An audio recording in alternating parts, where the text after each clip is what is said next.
Assalamualaikum warahmatullahi wabarakatuh. Waalaikumsalam warahmatullahi wabarakatuh. Kota Gus Muhlason Ar-Rasyid.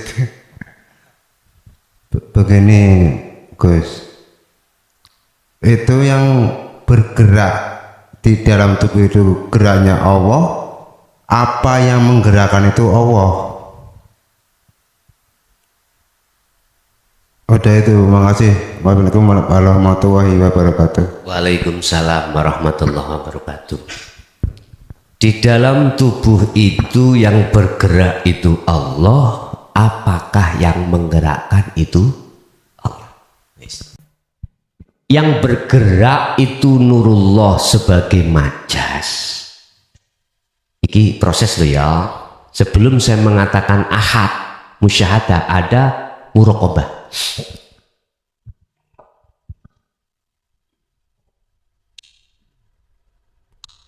Ada makom atau tempat iman itu kita diletakkan di muraqabah sebelum di musyahadah. Musyahadah itu ahad.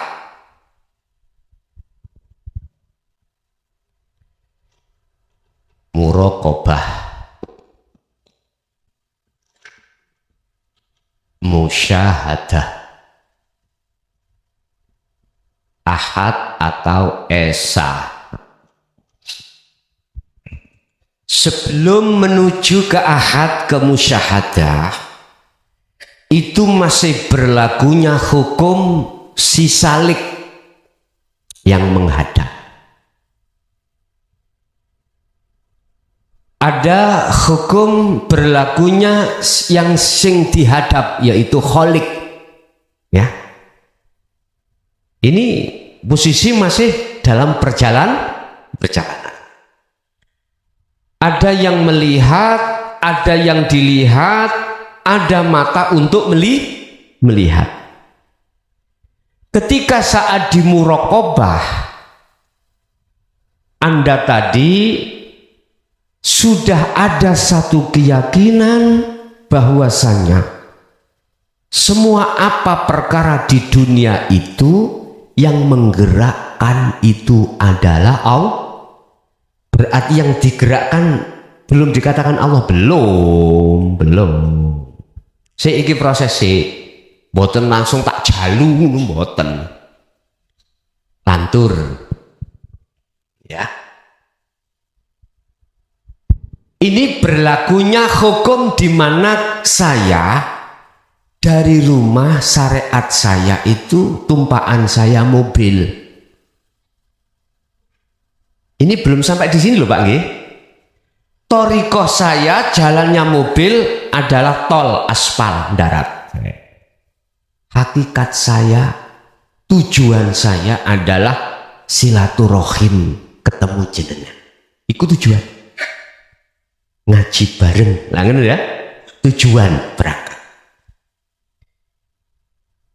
Kalau sudah sampai di sini, ini disebut musyahadah atau makrifat. Sebelum kami membahas tentang ahad atau tentang musyahadah, masih berlaku Pak hukum yang menghadap dan yang dihadap dan perkara kanggo menghadap. Kalau bahasa melihat, mata. Ada yang melihat, ada yang dilihat, ada alat untuk kanggo melihat, yaitu mata. Ini akan berlaku hukum ini manakala belum dimusyahadah. Wajib ada. Wajib. Nah, bentuknya saya sudah merasakan, mengimani bahwasanya semua apa makhluk di jagat langit dan bumi ini yang menggerakkan adalah Allah. Berarti ketika saat ini konteksnya jenengan makhluk ini masih berlaku hukumnya. Kholik yang menggerakkan masih berlaku. Masih ada dua. Ini belum ahad. Nah, inilah sing kula maksud muraqabah. Sudah yakin yang menggerakkan semuanya Allah Dalilnya mana? Al-Baqarah ayat 115.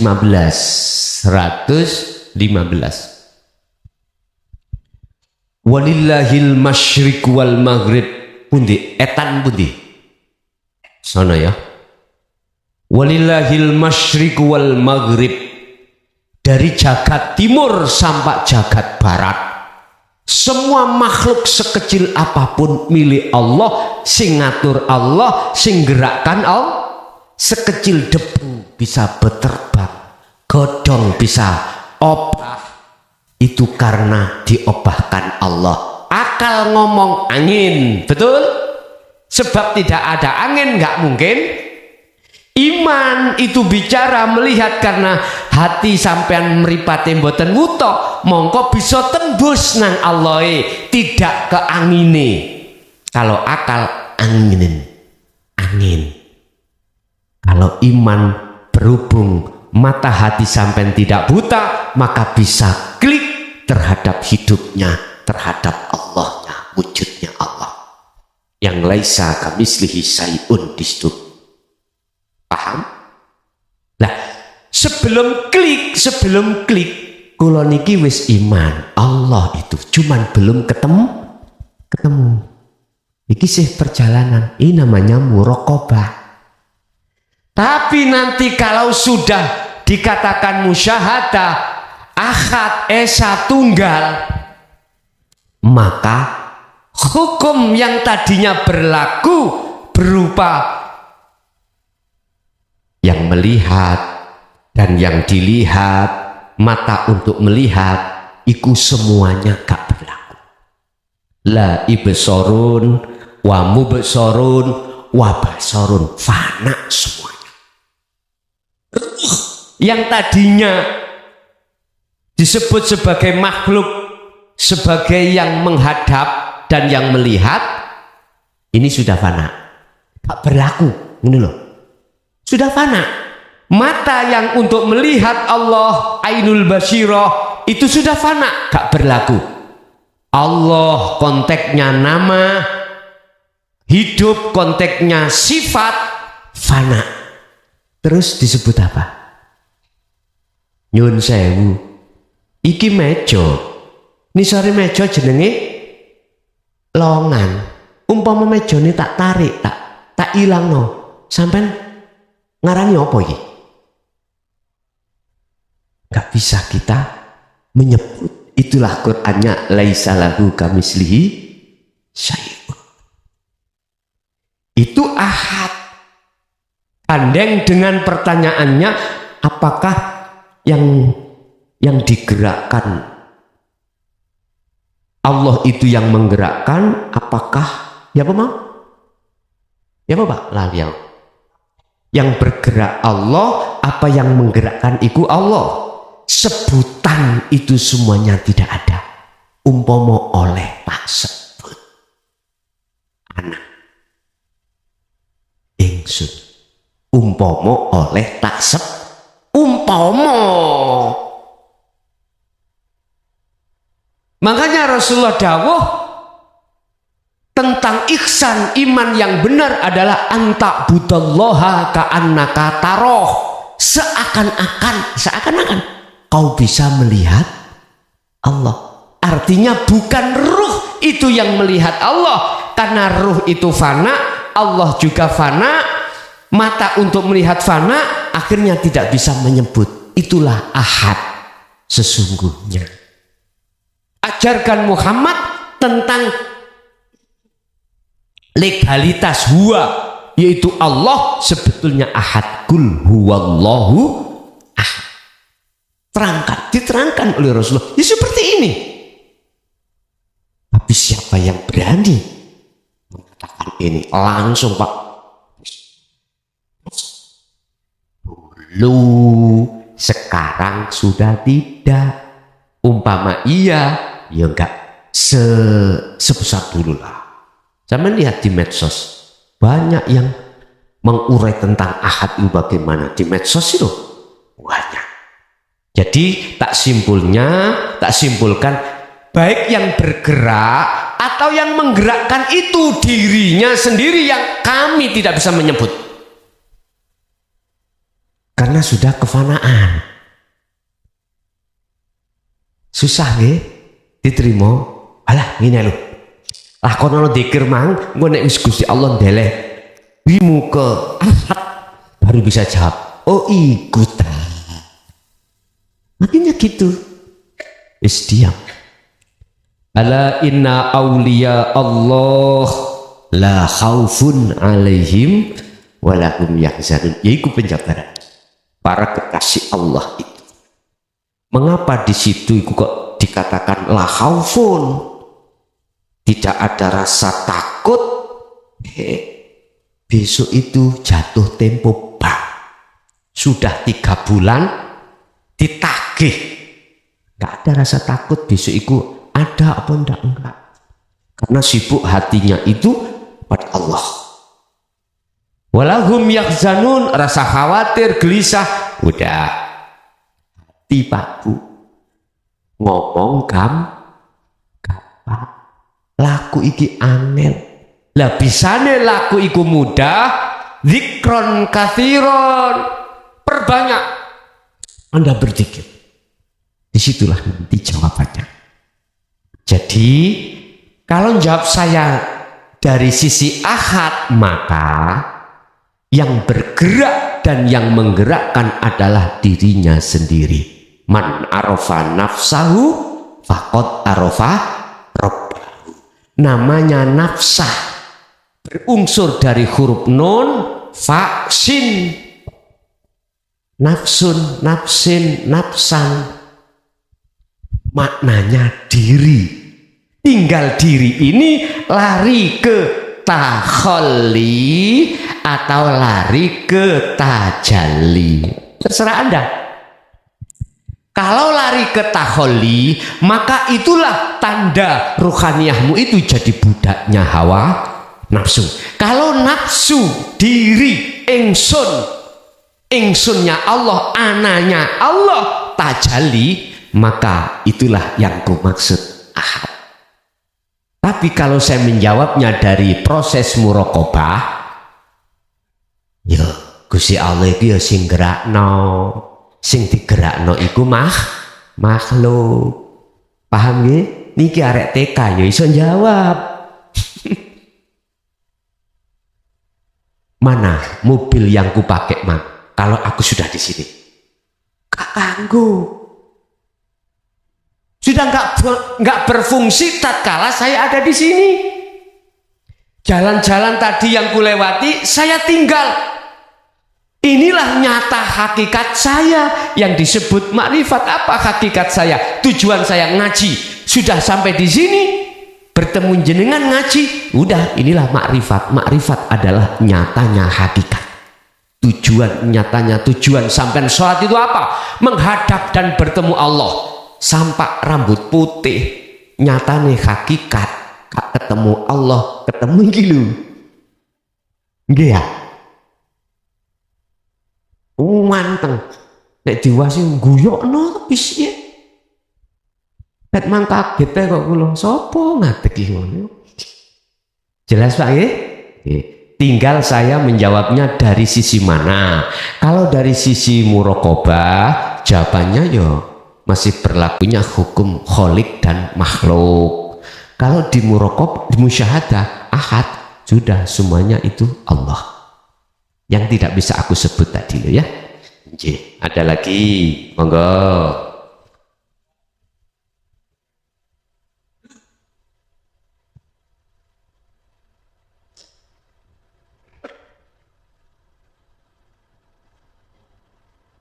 Assalamualaikum warahmatullahi wabarakatuh, Pak Yai. Waalaikumsalam. Pak Yai kang kula hormati, kula dari tanglet masalah tomak nggih, ngapunten bagaimana caranya biar kita tidak tomak atau berharap terhadap makhluk ketika orang awam seperti saya lebih-lebih saya punya teman nganggur ya, terutama berada di makom tajrid, dianggurkan oleh Allah karena sebab kecelakaan beliau tidak bisa bekerja, tidak seperti nganggur, seperti tidak bisa bekerja lah.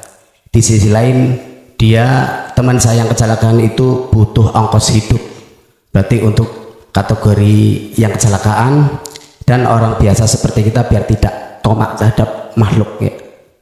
Mohon maaf atas segala kekurangan. Terima kasih banyak. Assalamualaikum warahmatullahi wabarakatuh. Waalaikumsalam warahmatullahi wabarakatuh. Kalau jawaban langsung tanpa diurai itu gini, belajarlah dirimu untuk tidak tomak pada Tuhan.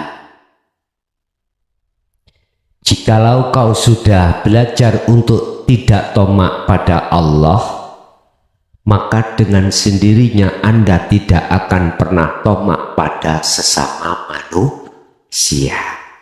Tapi ya ada prosesnya, Pak.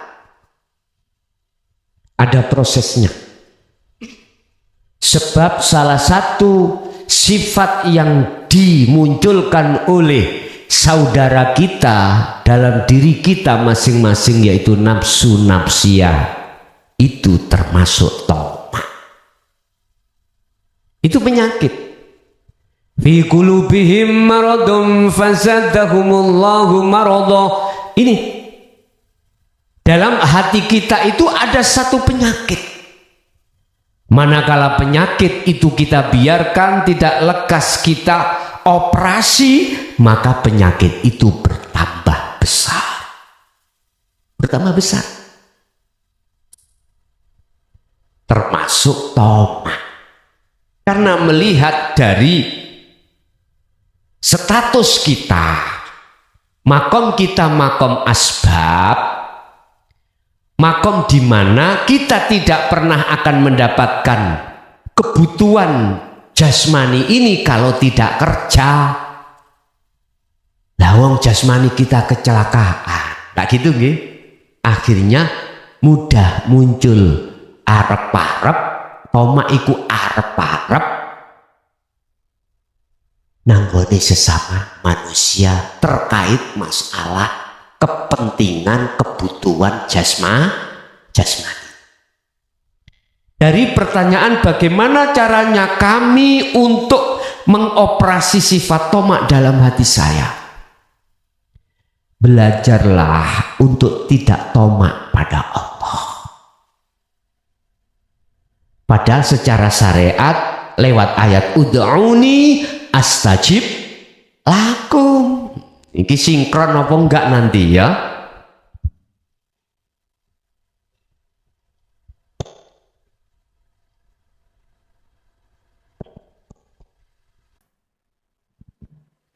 Jalu'a sira kabeh ni ingsun.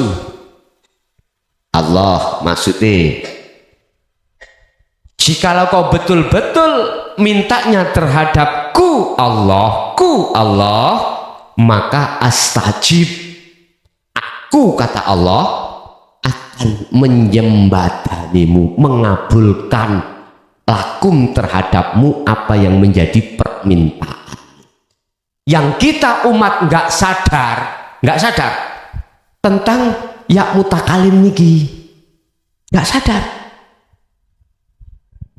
Mestinya kita sebelum mendapatkan sesuatu yang kita minta, kita harus sowan dulu ketemu Gusti, karena Allah yang memiliki. Kita nggak sadar dengan ayat ini. Pokoknya saya menyebut Allah, ya Allah berilah aku gini. Ruhaniyah sampean iki menghadap sesuatu yang diciptakan Allah, yaitu makhluk berupa apa sing sampean jaluk. Berarti ngelangkai Gusti. Ngerti ngelangkai? Apa ya? Melewati Allah. Mestinya harus sowan dulu ketemu Allah. Ma'rifato singger. Kalau sudah ketemu aku, opo karepmu tak wenehi. Nyun sewu Pak, garwa kula sakniki ngandung 3 bulan. Umpama kapan oleh ngandung wong nutul le kak kober guyon. Masalahnya saya datang ngaji wis podo capek turu subuh sholat mari ngono kok terus ya sih ya Allah ibu nang pawon ini terus no turu bangun budal kerja habis kerja sudah kita langsung berangkat ngaji kalau jauh kalau kota sebelah Mojokerto aja berangkatnya habis maghrib berarti habis zuhur istirahat di rumah nanti siap-siap asar kalau ada tamu terus habis maghrib berangkat pulang istri saya sudah tidur nanti arepe tak gugah yo mau saya bangunkan ya mesake ya udah hati gak tahu ketemu makanya bagaimana bisa punya anak wong gak tahu nutul Bon, istri saya ngandung Pak umpama nyidam, tahu nyidam ya? Nyidam pelem, tahu belum? Apa? Mangga. Yang punya tetangga saya jenengan. Miturut aturan saya menemui jenengan dulu bilang minta mangga ataukah langsung tak wantem tak cukup? Iya.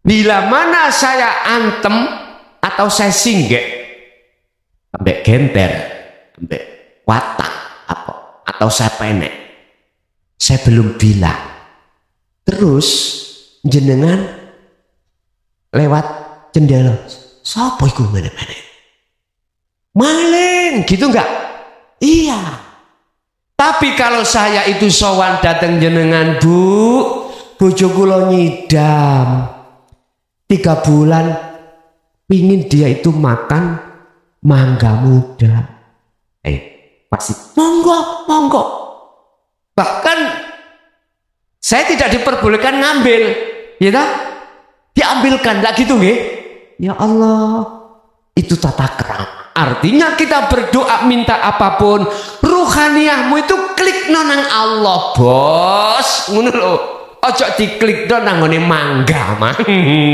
paham ya maksud kula inilah maksudnya ayat ud'u don jalu sira kabeh silakan madepo kuwi mara nang aku nek wis mara aku kalau sudah ke saya sowan ketemu aku apa permintaanmu astajib mesti tak kasih karena kekasih ya gak mungkin Pak mentolo kekasih berarti orang yang bisa sowan pada Allah hanyalah kekasih makanya jenengan iki gelek Gusti Allah iku menyanyi yang kini aku kekasihmu yang dahulu waktu si cilik nih kalau arek cilik lah kekasih Allah tak makrifat Allah terus ruhaniyah lah jenengan dengan saya ini loh ya sudah balik sudah cari kekasih selain Allah akhirnya Gusti Allah bendina menyanyi disapalah kita lewat apapun lewat angin dingin menerpa kita itu Allah menyapa berhubung mataku iku melihat anginnya ya maka aku beriman dinginnya sebab angin tapi nek kekasihnya mboten Pak ya Allah nggak bisa mengutarakan kami bahkan di dalam Al-Quran dikatakan ketika ayat itu disebut nama Allah hatimu akan berdek nama yang kumaksud disebut ismu namanya bukan nama artinya ketika Anda ketemu Allah udah semuanya hadir berdek kadang-kadang proses awak sampai panas dingin merawan tak muncul dari sini macam-macam lah prosesnya itu jadi harus bertemu Allah dulu kita lah untuk menghilangkan tomak jangan kau kemalan kakean cocot nang Gusti Allah atas semua apapun yang diberikan oleh Allah walaupun susah. Dari bahasa Jawa, ayo belajar nrimo ing pandum. Kita akan bisa melakukan itu kalau kita sudah tahu sistem bagaimana caranya kita kembali bertemu pada Allah. Itu tadi yang di depan. Berarti langkah kita harus tahu sistemnya bertemu Allah. Setelah kita bertemu, disitulah nanti kita tidak akan tomak. Kalau tomak nang Allah sudah tidak ada, maka dengan sendirinya tidak akan pernah tomak pada nggak bisa Pak dengan tomak pada manusia ya duit ya duit gak iso karena sudah tahu hakikatnya. Paham gak maksud saya? Ringkes kata, bagaimana kita bisanya untuk lekas bertemu Allah supaya dengan sendirinya nggak ada tomak hati pada Allah. Kembali kepada dzikir tadi, dzikron katsiron. Sibukkan hatimu terus menerus berzikir pada Allah. Qiyamah wa qu'udan wa ala junubihim, baik Anda dalam keadaan berdiri, keadaan duduk, keadaan berbaring, hatimu terus berzikir. Itu cara. Yaitu caranya untuk mengalahkan nafsu, sebab munculnya toma itu dari nafsu. Inilah Bapak Ibu yang dikhawatirkan Rasulullah, sehingga Rasulullah sebelum wafat beliau itu berpesan pesan yang amat berharga. Apa itu? Besok itu umatku ngadepi jihad yang paling besar, yaitu melawan hawa nafsu. Oke, moga ada lagi.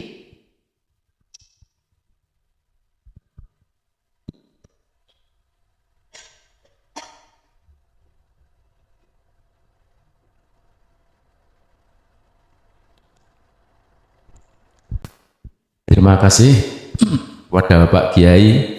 Maaf saya berdiri supaya kesoting. Yang perlu saya tanyakan yaitu tentang pengajian ini, populernya pengajian Thariqat, tapi ternyata dalam tulisan ada syariat Thariqat hakikat makrifat. Mohon dipun jelasaken satu persatu. Kemudian tadi Pak Kiai menerangkan tentang sholat, apa hakikatnya sholat, yang kemudian menyampaikan tentang sholat daim. Sholat daim itu kalau ada yang salah paham itu praktek satu sholat untuk selamanya Pak. Itu betul apa tidak? Yang kemudian tadi Pak Kiai sempat saya kutip itu ngendikaaken tentang lafal qonitin. Qonitin di situ diterjemahkan atau ditafsiri dengan khosiin, sehingga kalau sholat itu wajib khusyuk, wajib khusyuk. Mohon maaf kalau itu wajib khusyuk, kemudian sholat yang terutama saya dalam melaksanakan belum sampai khusyuk, apa tindakan saya? Apa harus mengulang atau bagaimana? Terus oleh karena itu kalau khusyuk ini wajib, maka tentunya kita terutama saya sendiri ini berusaha bagaimana supaya bisa khusyuk.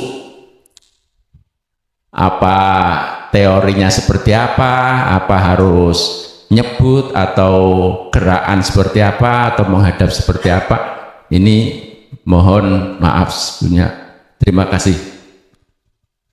Matur suwun.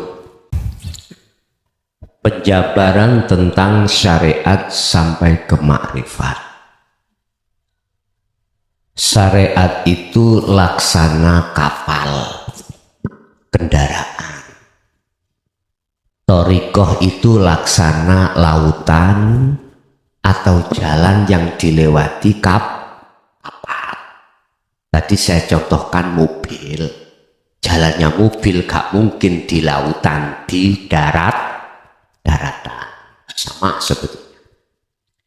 Hakikat itu apa? Tujuan saya numpak kapal kemana?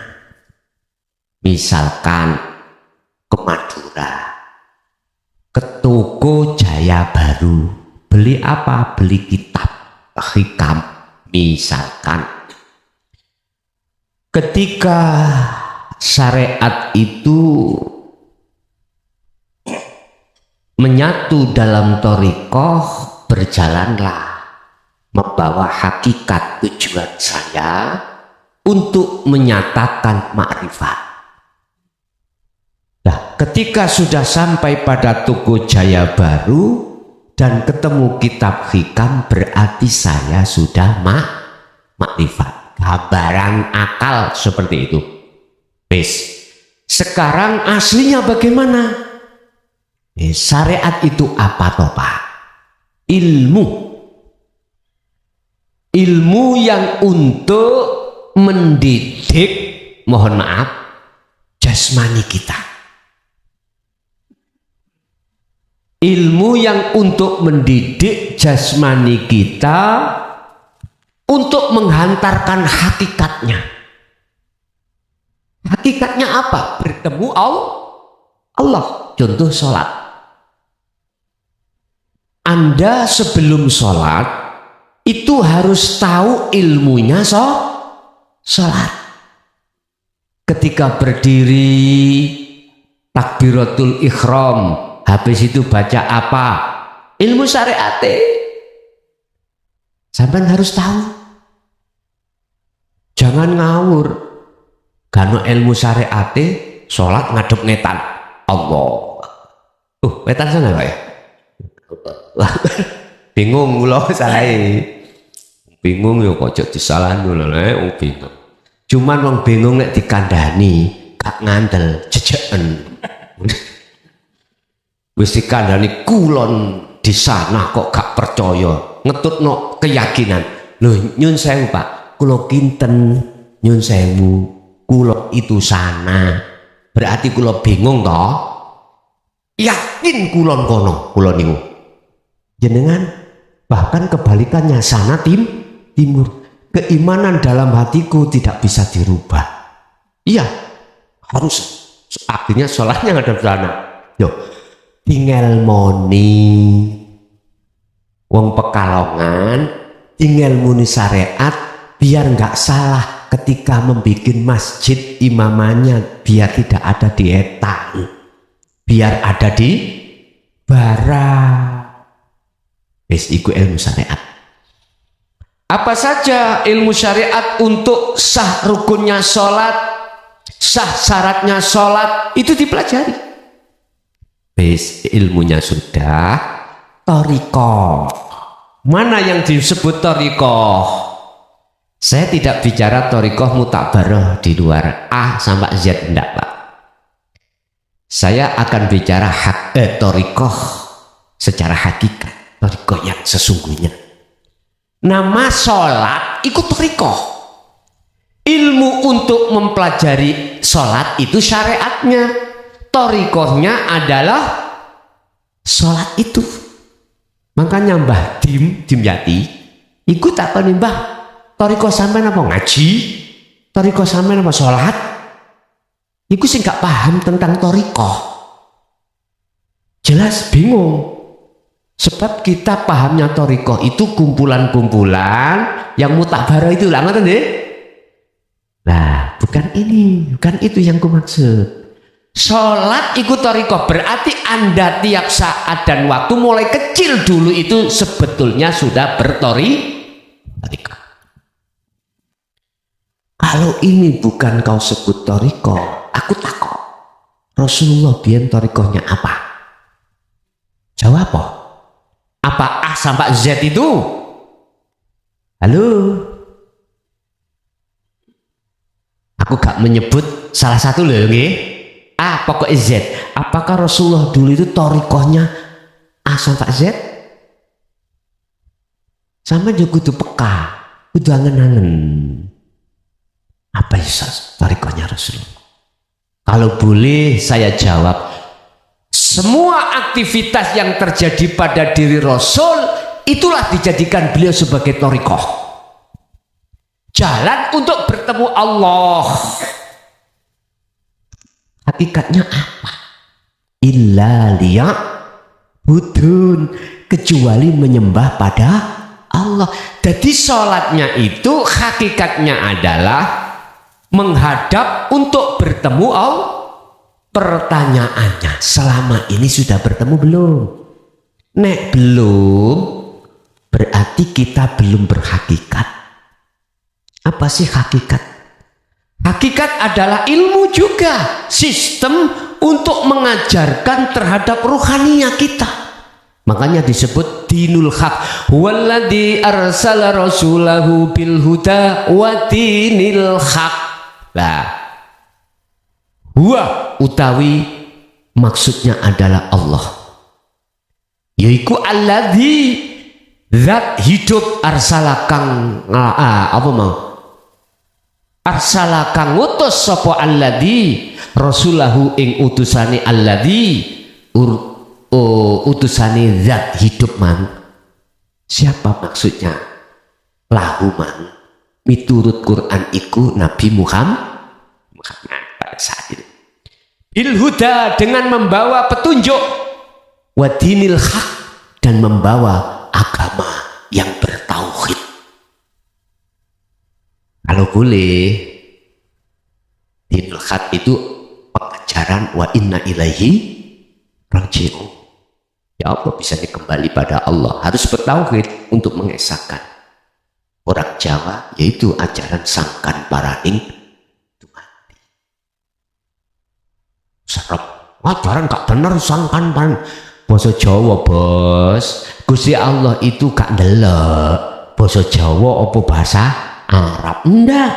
Innallaha la yanduru ila suwarikum wa amwalikum walakinnallaha yanduru fi qulubikum. Gusti Allah itu gak ndelok pinter dohirmu bos. Ndak, gak melihat bahasa. Sing protes mau gak protes so. Aku lu kangen tak terimuai. Lah wong iki isoke salat dengan bahasa seadanya bahasa Arab nggak bisa, kula kecilik diuruk bapak ngaji isoke kula niki mau Allahu Akbar tok, mau cepat tekah gak iso. Allah Akbar tok. Terus artinya Allah Akbar nggih, Allah Maha Besar, kula saged ngono tok. Enggak apa-apa. Enggak ngerti ning ngono tok. Wis Gusti Allah iku tak hanya menerima dirimu itu harus berbahasa Quran. Ndak, bahasa apapun silahkan. Sing penting dong. Gusti Allah gak ndelok, enggak melihat status zahirmu, bos. Walakinallaha yanduru fi qulubikum. Allah hanya melihat bagaimana rohaniahmu pada Allah. Klik apa ndak? Menghadap apa ndak? Hakikatnya adalah ilmu yang mengajarkan rohaniah supaya kembali pada Allah, mengesahkan Allah. Bil huda wa dinil haq, ai dinut tauhid. Itulah agama yang bertauhid. Makanya mengapa di sini wa anibu tidak ilallah, kok ila rabbikum? Berarti ini umum untuk siapapun yang beragama apapun. Mohon maaf loh ya, apakah unsurnya dari kepercayaan gitu, tapi ruhaniahnya itu sambung bisa terhadap sesungguhnya Allah itu. Urusan nama terserah. Saya itu namanya asli nih Pak Bu, dulu itu mbok bapak iku ngekei namiku lo Nasihin. Nasihin awalnya gitu.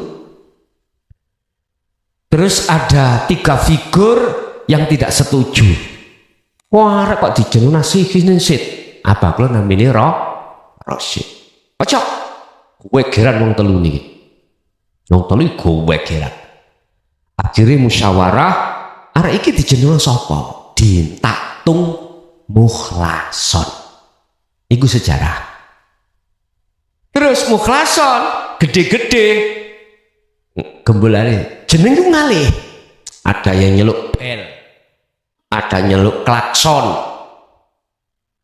Lah bel iku lak klakson loh. Iya Pak.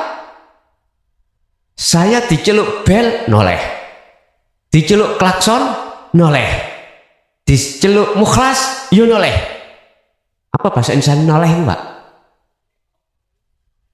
Menengok. Nah. Mohon maaf, yang laisa kamislihi sayun diceluk Allah Allah Sang Yang Widi semuanya itu maksudnya Rabbikum.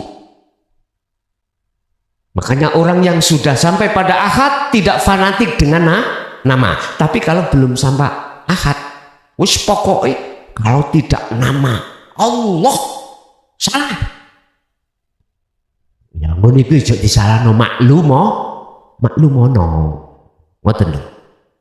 Tapi walakin Allah yang duru fi qulubikum, bagaimana ruhaniyamu pada Allah, betul-betul menyembah apa enggak. Jadi hakikat itu adalah sistem ajaran ilmu untuk mendidik ruhaniyah kita, bagaimana ruhaniyah kita betul-betul wastanibut tauhid, meninggalkan iman selain Allah, terus anikbudullah, bisa menghadap pada Allah. Itu jalurnya tauhid.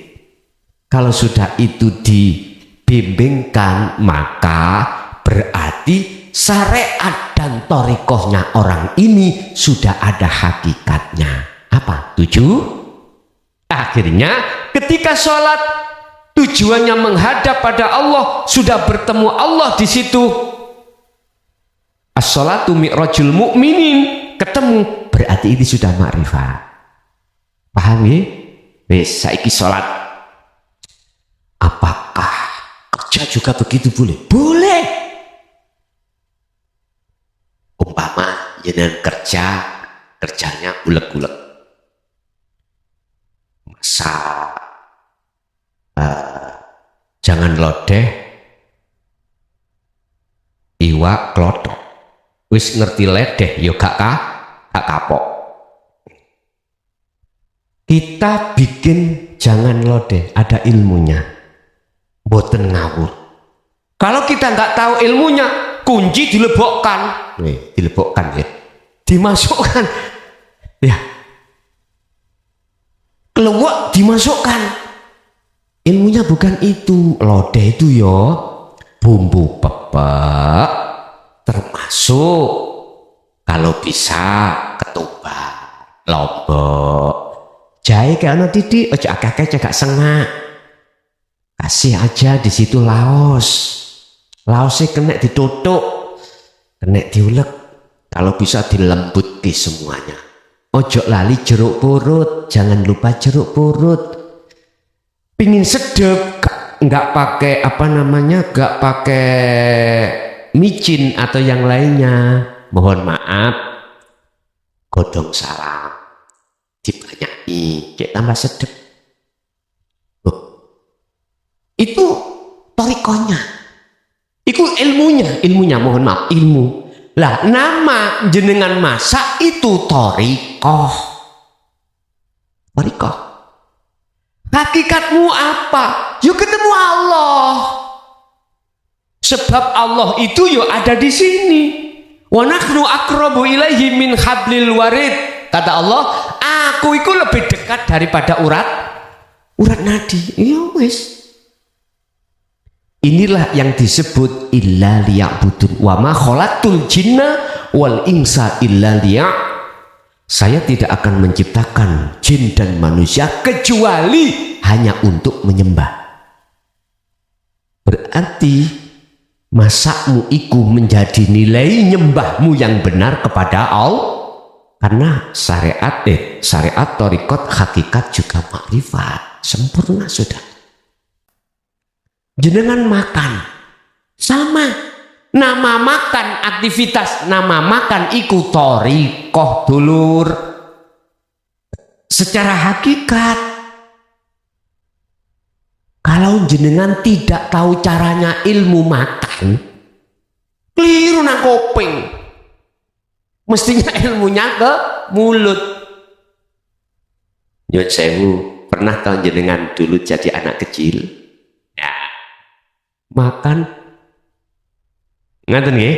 Karena belum tahu ilmunya. Ibunya yang menyuapi. Sudah besar, sudah diajarkan ilmu syariatnya makan. Baca bismillah. Bismillah. Tujuannya apa? Ruhmu itu madepo nang Allah. Kalau ruhmu itu tidak menghadap pada Allah, maka makanmu itu atas dasar bisikan nafsu untuk menghilangkan lapar. Itu berarti Rasulullah itu waktu dulu semua aktivitas itu beliau jadikan sebagai thariqah untuk bertemu Allah. Wes, itu pertanyaan pertama. Jadi apa itu syariat? Ilmu untuk mendidik jasmani kita supaya hablum minan nas itu benar. Apa itu thariqah? Adalah nama semua aktivitas. Apapun. Tidak hanya sholat, apapun aktivitas dalam sholat maupun di luar sholat semuanya. Terus hakikatnya apa? Tujuanmu. Lakui tujuanmu makan itu apa? Harus bertemu Allah. Tidak hanya tujuannya untuk menghilangkan rasa lapar.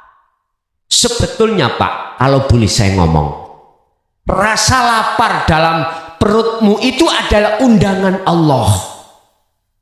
Allah ngundang jenengan supaya mau menuju yang ngundang.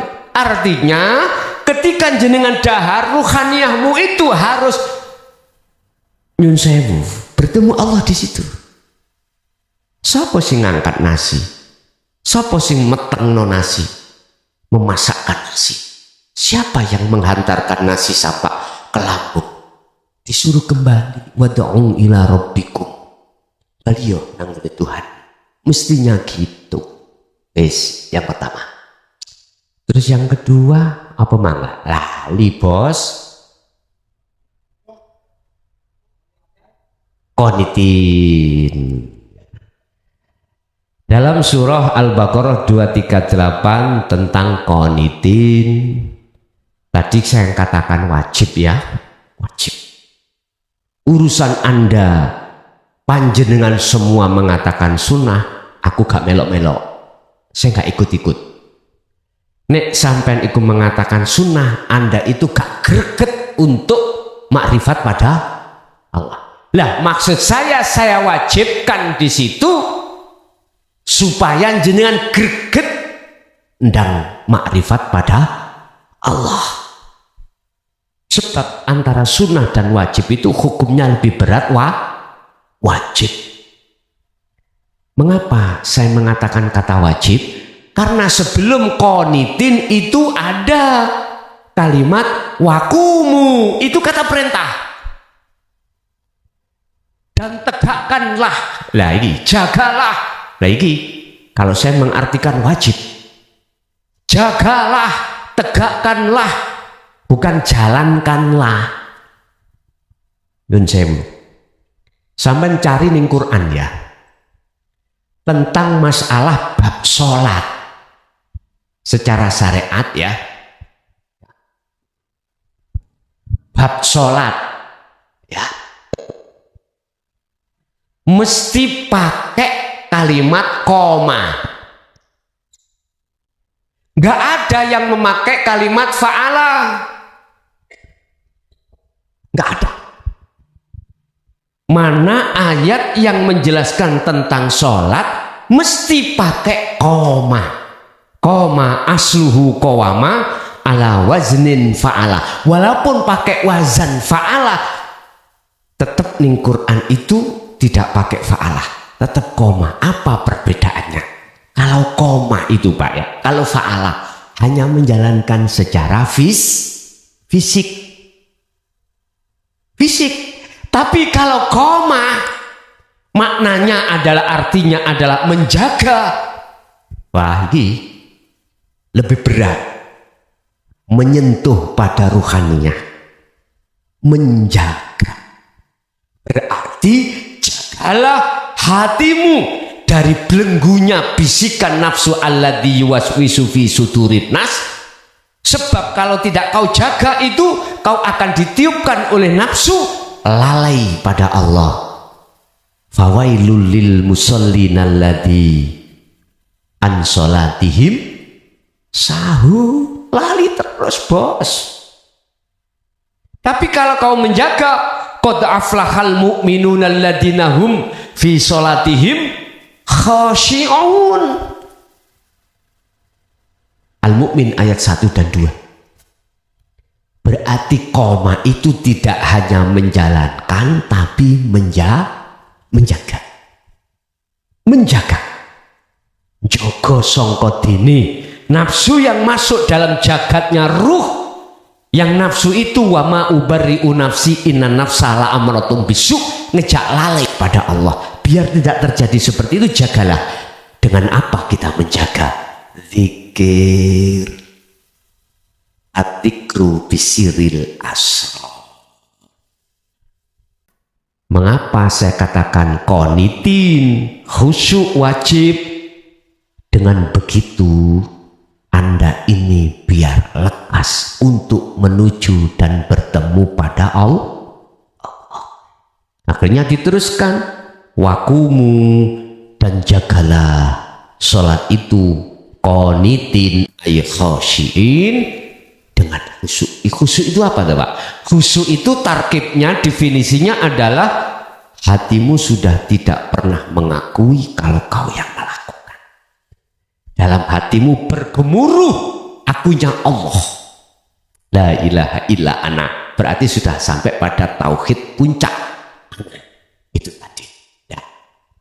Terus yang ketiga apa? Bagaimana kiat-kiat sholat yang khusyuk? Ingat ya Bon, gini, kalau toh itu wajib, bagaimana kiat-kiatnya caranya sholat khusyuk? Kembali sederhana, pada waktu jenengan takbiratul ikhram atau sebelum takbiratul ikhram, lekas masukkanlah zikir sir, zikir rasa, zikir iman dari Su'aul Basirah. Lagi ngapunten kalau gosok iman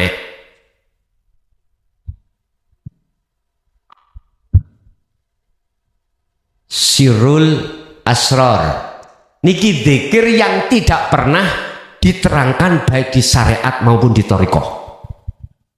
Ini hanya diterangkan di dalam hakikat untuk menuju makrifat, yang munculnya tauhidnya la ilaha illa anta subhanaka inni kuntu minadz zalimin. Karena mengapa anta? Anta itu berarti Anda sudah dekat, merasa Allah itu dekat sekali, sudah merasa dalam hatimu ada cahaya nur, rasa kalau Allah itu sudah dekat.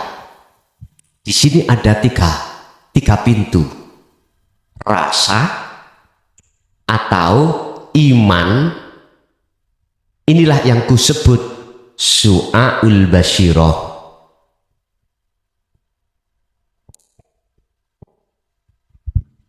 Merasakan apa yang dirasakan, hidup. Sesungguhnya itu Allah.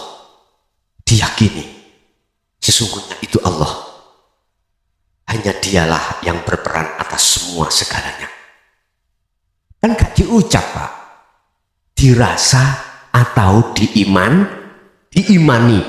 Siapa yang mendirikan, siapa yang merukukkan pun, kalau hatimu kok sibukkan dengan zikir tersebut, maka nanti akan naik di pintu kedua, yaitu Ainul Basirah. Apa Ainul Basirah? bertemu. Contoh, logikanya ini Pak. Yud sewu.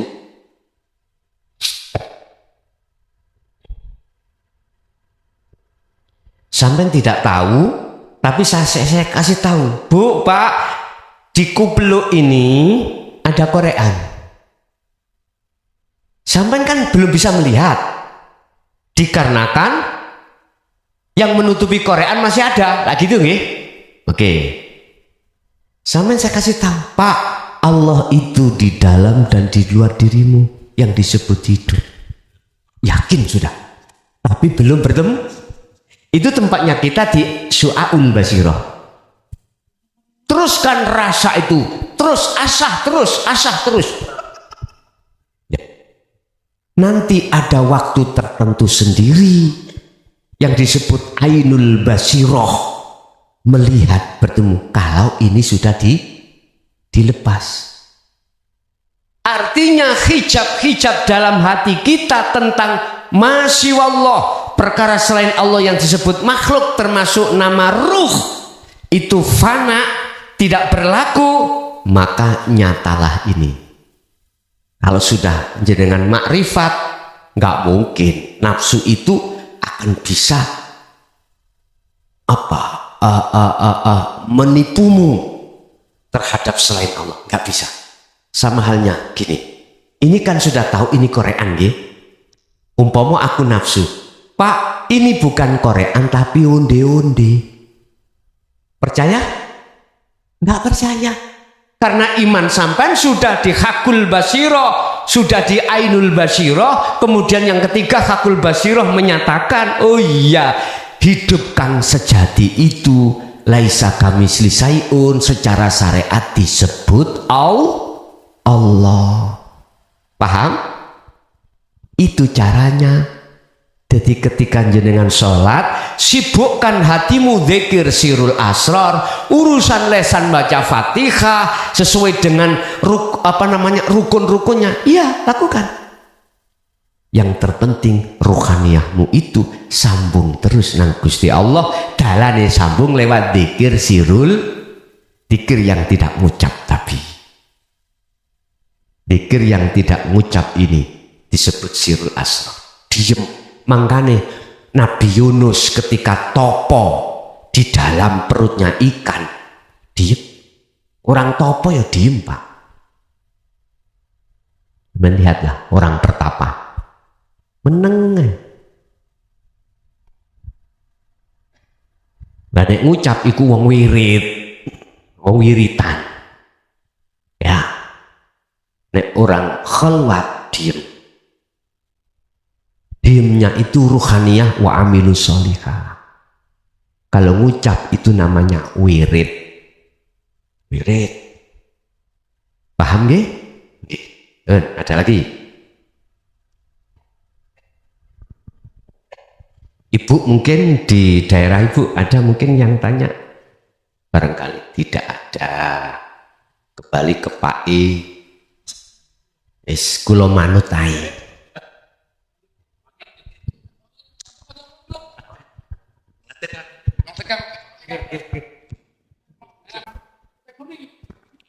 Assalamualaikum Gus. Waalaikumsalam. Kula badhe taken wonten tiyang sing boten percaos wontene malaikat niku pripun Gus? Kula akhiri wassalamualaikum warahmatullahi wabarakatuh. Waalaikumsalam warahmatullahi wabarakatuh. Ada orang yang tidak percaya adanya malaikat. Itu bagaimana? Amantu billahi wa malaikatihi wa kutubihi wa rusulihi. Termasuk apa makhluk gaib. Iku masuk dalam kategori iman di hukum syariat. Jawaban saya itu ada dua. Ada dua. Kalau saya jawab dari sudut kacamata syariat, nggak boleh. Harus mengatakan ada. Dasarnya karena ada. Allah menciptakan makhluknya. termasuk kita manusia ada. Berarti adanya kita sebab diadakan yang ada. Paham ya? Malaikat juga begitu, perkara gaib. Asalnya tidak ada, adanya diadakan yang ada. Konteksnya kacamata syariat wajib kita percaya. Kalau konteksnya ini saya lihat dari kacamata hakikat aslinya makhluk itu ada apa enggak? Enggak ada. Yang ada itu cuman Allah.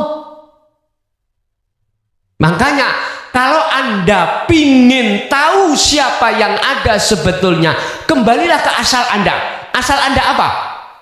Tidak ada.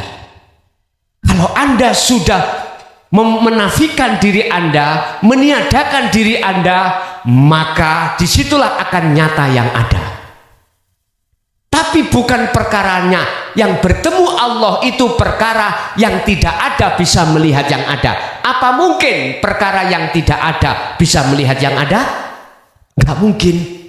Yang mesti yang bisa melihat yang ada adalah yang ada, berarti yang melihat Allah itu Allah sendiri. Yang bersaksi terhadap Allah itu Allah sendiri. Itu konteksnya ahad. Ngono lho bos. Yaiku syahadat tunggal bos. Ada syahadat roh, syahadat rasul, syahadat tunggal, syahadat roh, syahadat rasul, disebut syahadataini. 2 kalimat syahadat. Wis tunggal no iki akhir disebut syahadat tunggal. Iku nek wis makrifat. Bal yusyahiduna annal fa'ila wallahu ta'ala, yang berlaku hanya dia. Jadi kalau saya melihat kacamata hakikat, kalau dia sudah kefanaan makhluk, yang makhluk adanya itu sebab diadakan yang ada dan kembali kepada asalnya tidak ada, maka benar. Wah, ini kontroversi. Saya katakan kacamata mana? Kalau kacamata syariat tetap kita ada Pak. Loh ada ya? Sebab adanya kita diadakan yang yaitu Allah. Jikalau kau ingin tahu siapa yang ada sebetulnya, kembalilah ke asal. Asalnya kita tidak, berarti kita harus merasa tidak ada. Makanya dalam satu makalah yang dirahasiakan gini Pak, aku kata Allah, supaya dikenal oleh hamba-hambaku, maka wujudku saya letakkan terhadap nurullah. Yang disebut nurullah itu nyataku, yaitu dunia saisinya. Dunia saisinya itu bagaimana? Dunia dan seisi itu adalah nurku, dan nurku adalah wujudku. Tapi wujud dunia saisinya itu bukan wujudku, itu majasku. Sampai pingin tahu wujudnya matahari, ojo didelok sinari. Nek, kalau Anda melihat sinari, kalah ini. Tidak tahu wujudnya matahari. Jangan melihat cahayanya, lihatlah sejatinya. Sebab cahaya itu muncul dari matahari. Gak kuat Pak Anda.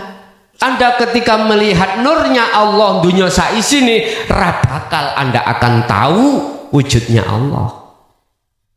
Si bingung, ya wis, selamat berbingung-bingung. Dulu kula ya bingung sama Pak. Nggih, Mbah Wazin niku waktu misui kula niku baru mboten bingung. Awalnya nggih pawe. Ternyata apa Mbah Wazin? Kelas Allahmu itu banyak, Allahku ahad. Bingung Pak aku. Allah itu banyak. Allah itu sitok kok. Lah ngoten nggih? Ketuhanan yang Maha Esa. Kok Mbah Wazin ngomong banyak? Ternyata maksudnya banyak. Allahku iku rupa kopi. Sing tak imani mang lho ya, yang bisa mendatangkan gurih, berarti iku dadi Allahku. durung maneh aku mencintai wanita. Berarti Allahku yo wong perempuan itu. Ternyata gitu. Makanya kau harus bisa mengesahkan terhadap yang banyak. Hidup-hidup di mana? Akad dia kan, biar menuju akad. Di situ ternyata. Oh, lah kalau sudah situ nggak bingung, Pak. Tapi orang nggak bingung asalnya ya harus bingung. Orang yang bisa sampai ke sini belum tahu ke sini ya kesasar dhisik. Kesasar terlebih dahulu. Tapi tanya-tanya sampai tanya ya kudu orang yang sudah tahu alamat sini, Pak. Tanya pada orang yang nggak tahu mana desa ini Sumberjo, Samburjo, RT 4 RW 2. Lah kok yang ditanya tidak tahu? Oh Pak, sampean ke sana. Sampean nggak tahu dikasih tahu orang yang tidak tahu. Arahnya kemana? Kesasar. Makanya orang buta terhadap Allah nggak bisa nuntun orang yang buta pada Allah. Logikanya ini, bebek bojone paman, ya, garwane paman, mermo karo jenengan. Mulya tuntun-tuntunan antara paman sampai bebek podo mereme mulai nyampe rumah enggak? Sama dengan itu. Bagaimana mungkin orang buta A buta menuntun orang B buta bisa menuju sampai tujuan? Nggak bisa, Pak. Nggak bisa. Kalau kita buta, kita harus cari seseorang yang tidak buta untuk menuntun kita pada tujuan. Ya diselentang sama nggak nafsu. Paham maksudnya? Ya itulah. Ya. Ada lagi.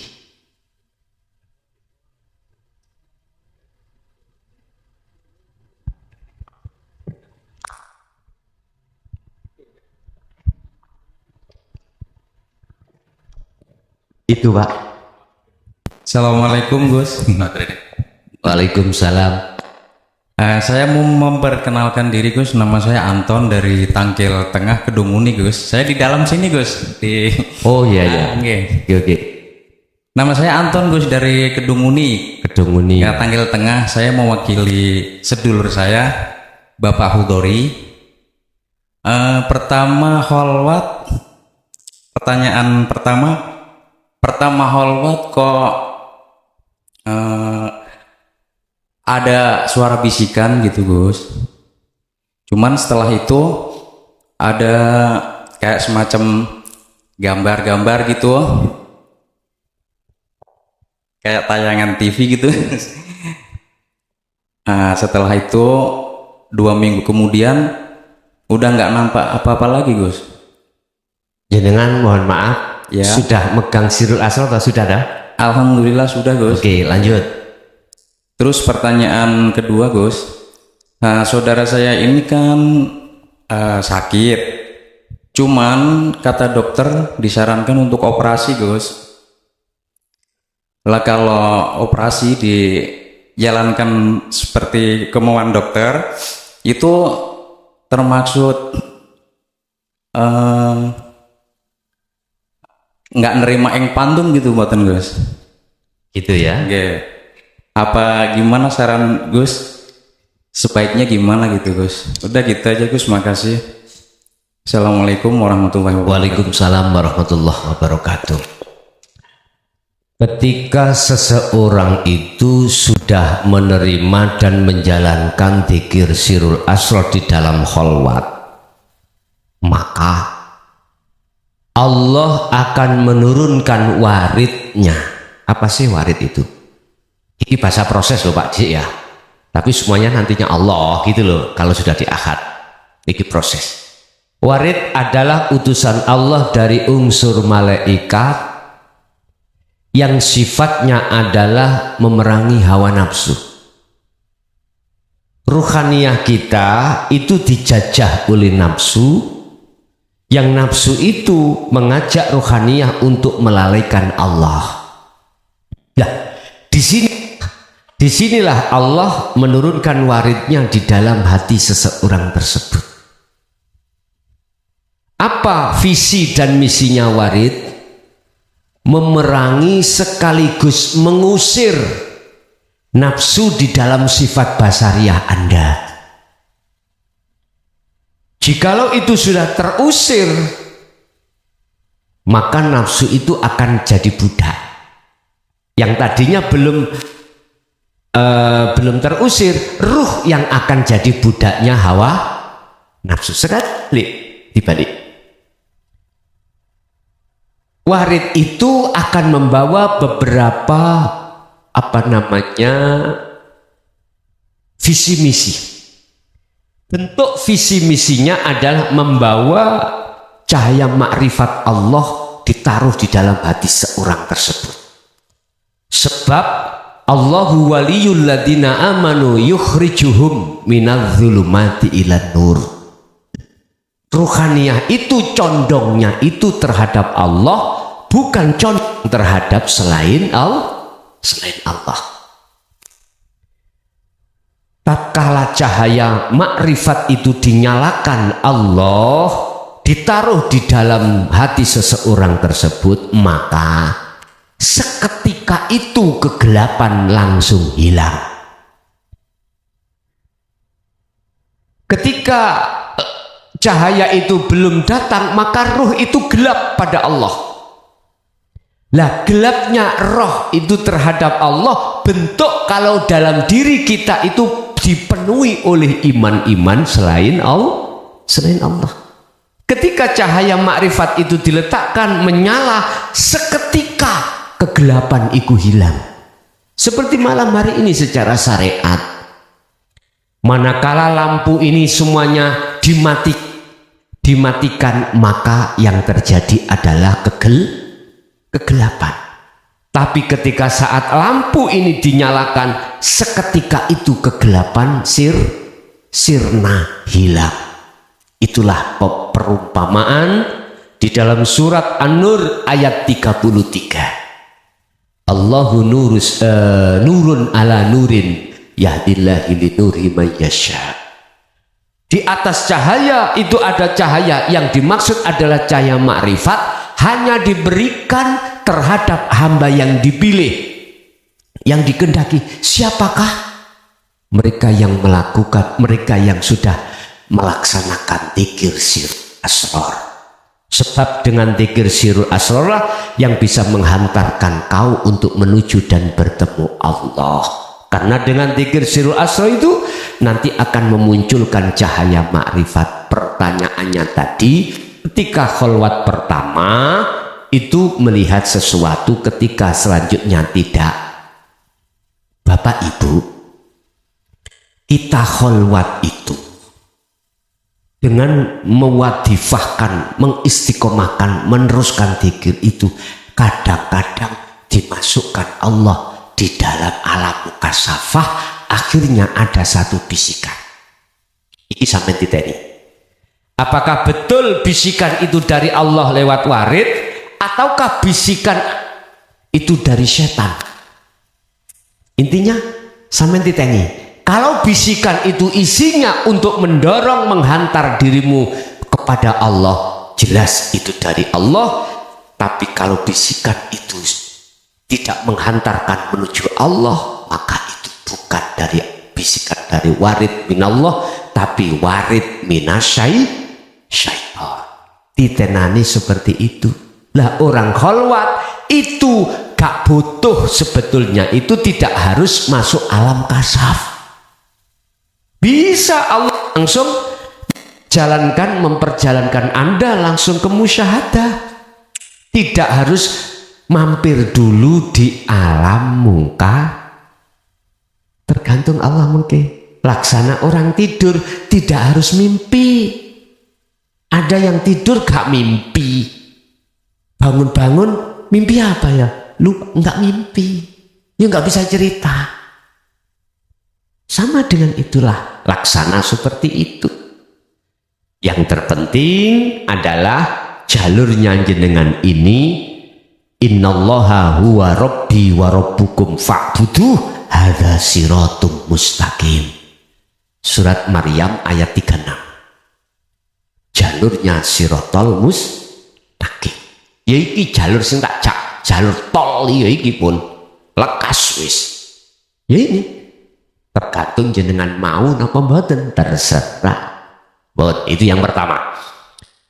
Yang kedua apa tadi?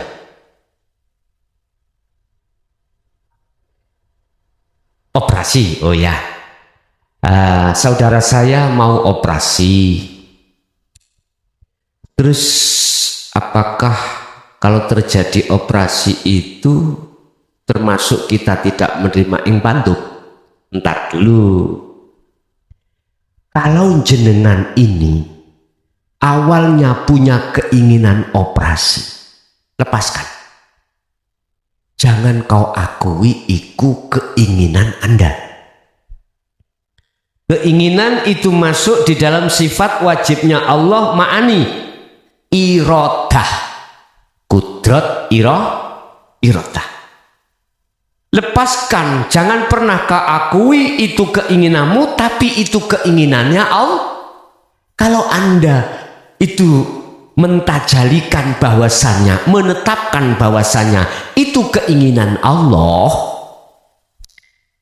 udah laksanakan. Bukan disebut gak nerimo ing pantung, bukan.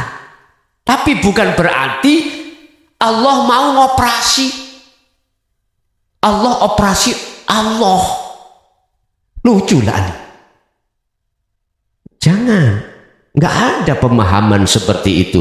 Masa sih Allah njaluk Allah, Allah ndonga Allah, Allah nyembah Allah, Allah melihat Allah? Bukan iku bos. Iku berarti hasilnya luru. Namanya ahad iku nggak bisa kau sebut. Itu. Tapi jangan diterjemahkan Allah sholat, nyembah Allah. Kalau niku bingung Gus, terus sampean menghilangkan keakuan jenengan semuanya Allah, berarti Allah nyembah Allah. Memang ada keterangan Qadim ala Qadim, kudus ala kudus. Puji nih Allah nang dirinya sendiri. Iki nggak bisa kami sebut, nggak bisa, karena ini sudah di wilayah ahad. Bisanya diem, udah kita itu sudah diem. Tapi diem Anda itu benar.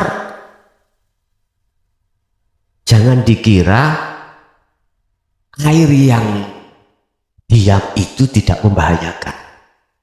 Ada peribahasa? Ya Pak? Diam-diam menghanyutkan. Peribahasa seperti itu. Artinya Anda sudah mencapai wilayah ahad, mesti diam. Wilayah ahad, diam. Nggak bisa kau menyebut. Kalau kau menyebut, wilayahnya adalah makrifat ilmu. Nanti kalau sudah makrifat laku, diem.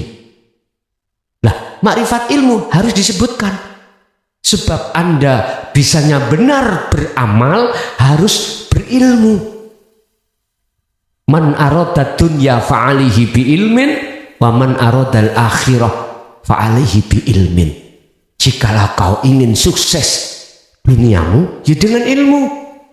Jikalau kau ingin sukses akhiratmu, bertemu Allah, ya harus dengan ilmu. Makanya ilmu harus disampaikan. Wa 'allama Adamal asma'a kullaha summa aradaulan sak terusi.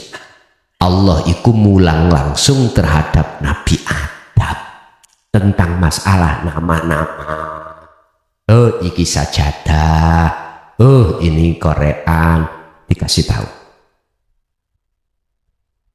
Jadi itu tidak dikatakan keluar dari aturan hakikat makrifat yang disebut gak nrimo ing pangdum, manakala mulai awal irodah yang terjadi itu kita nafikan, kita lepaskan, lalu kita tetapkan semua kehendak itu adalah kehendak Allah. Nggih. Wonten melih? Cukup nggih? Oke. Saya manut mawon. Oh nggih, sebentar lagi nanti ya, kapan hari tanggal berapa kami ke Pekalongan? Tanggal 5 ya? Sebentar, ada jadwal lagi kok. Pun Bapak Ibu hadirin jamaah rahimakumullah, apa yang telah diwedar oleh Allah sebuah ilmu tadi, mudah-mudahan estu menjadi satu ilmu yang manfaat barokah terhadap kita dan keluarga kita, anak putu ila yaumil qiyamah. Lahumul Fatihah.